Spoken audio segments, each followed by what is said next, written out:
You're listening to the Business Breakfast. Good morning, 21 minutes past 7. The markets on Dubai Eye 103.8. With Dubai Islamic Bank Business Banking. Open a DIB rewards account and make your business rewarding every day. Hashtag ready for business. Yeah, it's a funny one on the stock markets. Overnight on Wall Street, all the main indexes rising. Looks fine. NASDAQ up nearly 1.5%.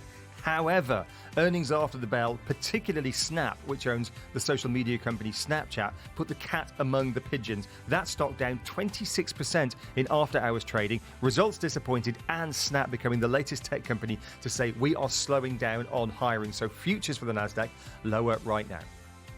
Commodities. Oil a little lower than where we were yesterday, but we are still fairly steady around that $105, $106 band. We have had reports out from the US of weaker gasoline demand in driving season. There are, of course, concerns about supply at the moment as well. It is gold, however, that is catching our attention this morning at 17.13 because it is not doing what it says on the tin. It is not acting as an inflation hedge at the moment, or at least investors maybe don't seem to be as interested in it. One reason for that might be the higher dollar at the moment, which makes gold less attractive to those buying in other currencies. It might also be rising interest rates as governments across the world hike rates, therefore making bonds potentially a better bet. Our next guest is nodding. He may know something about this. You're listening to the UAE's #1 talk radio station. This is the Business Breakfast on Dubai Eye on 1. Let's talk global economics now. Delighted to welcome into the studio a friend of the Business Breakfast. He is a partner with the National Transformations Institute at the consultancy Kearney here in the Middle East. RUDOLPH LOHMEYER. RUDOLPH, good morning. Nice to have you with us. Good morning, dear Richard. So we're talking global economics, but not the nitty-gritty of 50 basis points or 25 basis points from the ECP, the bigger picture issues that governments are wrestling with, and that is your bailiwick. You've got surging inflation at 40-year highs. You've got wildfires across Europe and other places as well. You've got Lake Mead in the United States shrinking to a puddle, it would seem, at the moment, close to Las Vegas and the Hoover Dam. And, of course, you've got a war in Ukraine and a global pandemic.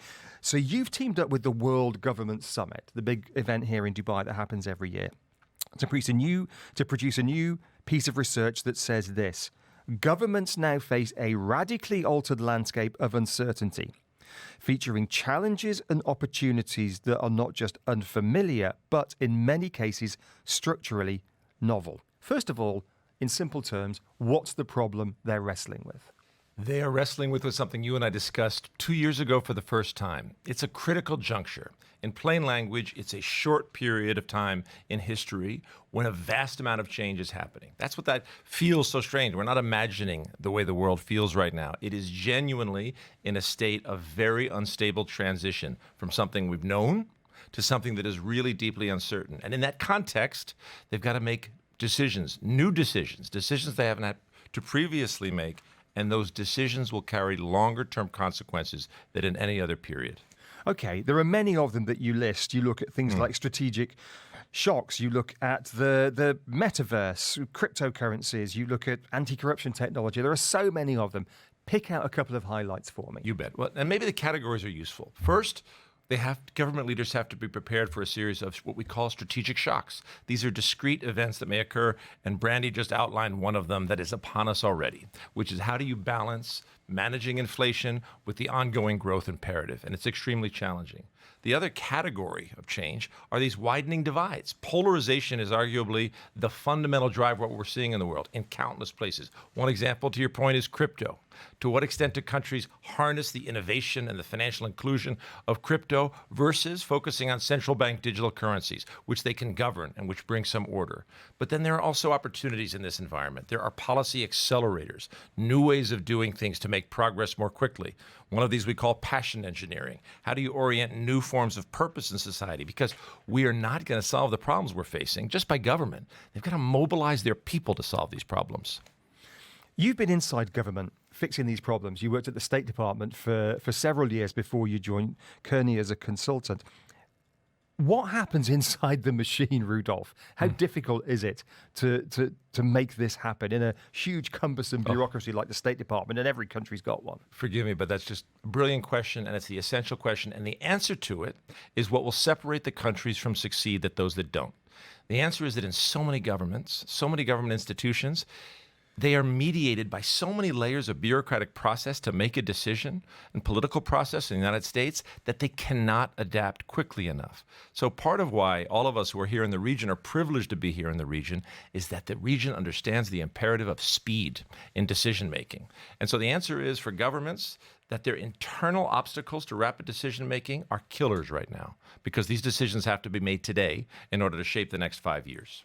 Okay, I'm going to play devil's advocate here and say some of these issues that we've articulated, the pandemic, inflation, war in Ukraine, whatever it may be, governments should ignore them. They should think long term. You've got Vision 2030 in Saudi Arabia. You've got here in the UAE a number of different plans, including the Next 50, which was the initiative launched in 2021, looking for the next 50 years after the Jubilee, looking to 2071. That this is just noise, and actually the key to success is to leave that to one side, set your strategic objectives long term, and go for those. I am a long-term planner by nature, by profession. I couldn't agree with you more. Investments in capabilities have to be long-term and disciplined.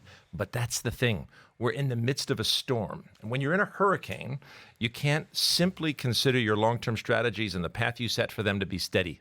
So now we're in a world where in the period between now and their realization, these next 3 to 5 years, the decisions you make about those long-term investments will be crucial. What do I mean? Take the war, the conflict. Countries now have to face an increasingly difficult decision about how do you deal as a small or medium-sized power with two great powers that may be at war. I mean, we're seeing, of course, the conflict in Europe, but Taiwan remains a real risk. And so for the countries that trade with both China and the U.S. and the West, how do they determine do they have to choose sides, or can they perhaps find a way to be a value-adding bridge between them? So the answer is long-term is crucial, but if in this particular moment in history you don't make decisions to make sure that those long-term strategies remain robust, they're likely to fail. We saw very quickly President Biden here in the Middle East, was it less than a week ago now? I don't know, a few days ago, in Saudi Arabia, meeting with, of course, Mohammed bin Salman in Saudi Arabia, but also with President Mohammed from the UAE here. And then we had Mohammed bin Zayed in Europe, and we know we have close ties with China here. How is the UAE navigating this? I think, as always, very skillfully. And to your point about long-term planning, they started a long time ago. The navigation is saying, we stand for the rule-based system. We believe in that. We believe in order, but we also believe it can't be established without connectivity. And we are a globally connected and connecting power. By taking that position, they become an asset to even adversaries. And so I think they're navigating it very well. I will say, however, that a fist bump I've discovered over the last week has entirely different meaning than it did a week ago. Fist bumps and handshakes, they are different things, aren't they? Last thing, one of the things you highlight is widening divides, including economic divides. Incredibly wealthy city that we live here. In some places, Rolls-Royce is driving down the beach road, and yet you go to Al Quoz just a few kilometres away. Very, very different. People earning a few hundred or thousand dirhams a month in many, many cases. How on earth do governments address that?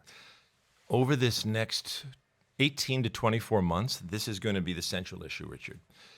As we all know, inflation is the cruelest tax. Inflation hits those that are poorest most. So both here in this country, although of course very insulated by its remarkable fiscal position, all of the GCC are so well insulated, but in the world, cities and countries with stark inequalities have to take steps to protect the poorest among them, because inflation is going to be a killer. And the only way inflation can be brought down is by increasing unemployment, effectively by inducing a recession. So you've got to make sure that that social safety net is strong.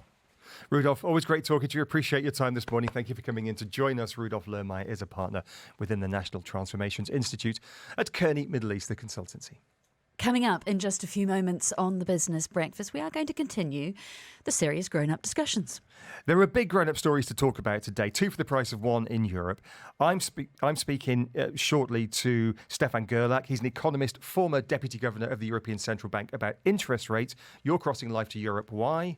Because I'm going to be speaking to Christoph Ruhl, who is from the Centre of Global Energy Policy at Columbia University, but he is actually in Germany, which is important because Germany, of course, the heavyweight of Europe, the one arguably most affected if we were to see a shut-off in Russian gas. We'll be speaking Nord Stream 1. Your ARN News. With Etihad Airways.